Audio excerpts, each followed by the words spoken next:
two of you. Not that you can't handle this conversation, but just to let you know. All right. So who was the most over black wrestler at this time? Why did you put a game on there?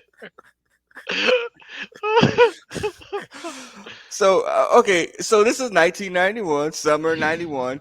We're a little bit before Ron Simmons becomes the first black world Yeah. champion. We're well before Rock, Nation of Dominations, any of that. We're way before any of that. So the wrestlers, the black wrestlers at this particular time, generally have a racist as gimmick,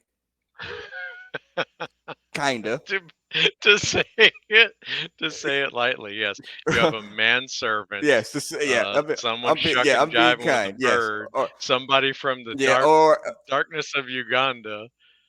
Yeah. yes, and one man gang. All right, so so, but seriously, who's the most over black wrestler in 1991? Like, I didn't put Tony Atlas up here because I don't even think he's freaking. But not Papa Shango. Who the hell was he? Uh, on the last pay per Saba view, Simba. Saba Saba Simba. Simba. Butch Reed is missing in action at this particular time. He's not here Mm. or in the WWF. So who's the most over black wrestler? It may be Coco. To be fair, it's either Coco or Virgil.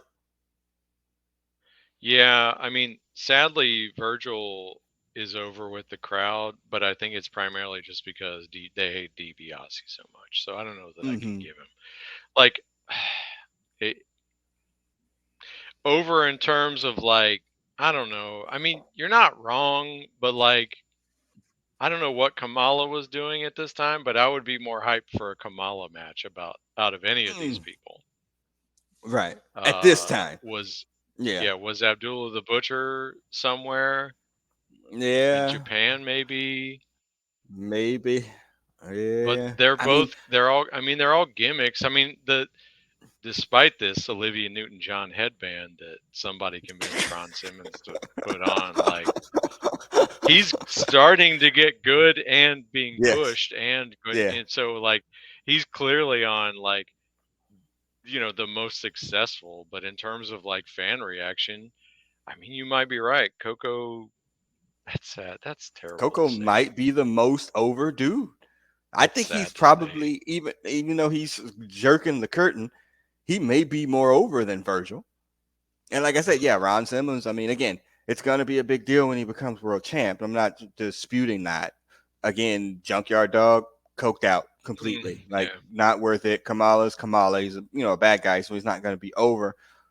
But it's a real bad state here. And looking ahead is the reason that I put this up. It gets worse.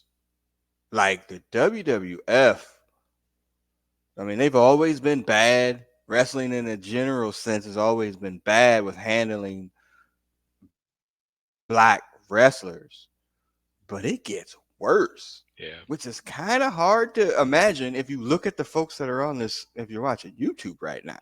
Well, I mean, like, so Not great. NWA was always like you could have a black sidekick that might eventually Mm-hmm. turn on you and would get a run before you before they put you over. That's Right. Pez Watley. We're looking at you. Iceman King Mm-hmm. Parsons. We're looking at you. Um, but then like they use, I would like to say they use Doom pretty well, except we saw that tag team tournament where they put everybody over. Yes, correct. Um, yeah, it's not Yeah, great. it's not great. So I don't know. All right. And even like putting the belt on Ron Simmons, I mean, there's some tokenism in that too. Like it's not Yeah. like that ushered in the grand era of diversity in Yes. the NWA and everything was Well, different thereafter. and what we know now is that's freaking God, who's the UWF dude? Jim Uh, Ross or no, Bill no, Watts, Bill Watts. Like once he just loves like big black wrestlers. He the made big former black football wrestlers. players. Yeah, former football players that he's going to make like he man, you talk about chasing that crack high. He had Junkyard Dog that one time. time, and he made him this huge star, and he chased Yeah. that crack high forever, trying to find it again. And again, Ron Simmons, to be fair, WCW Ron Simmons, not nearly as good or entertaining as WWF Ron Simmons. Not even close. She. Like yeah, exactly. He became a better wrestler. He became a better promo. Like to be fair, because I think he has a natural tendency to be like a tough guy, bad guy, and trying to Yeah. make him babyface. It didn't make any sense. They So ironically they put him out as a white meat baby face. yeah, there's some irony there. Yes, yeah, Mister I'm unfuckwithable. Yeah, Yeah. he should have been a bad guy from the beginning. All Did right. you know he played for Bobby Bowden? Yeah. Did you know he was third place in the Heisman voting? Thank you, Jim Okay. Ross.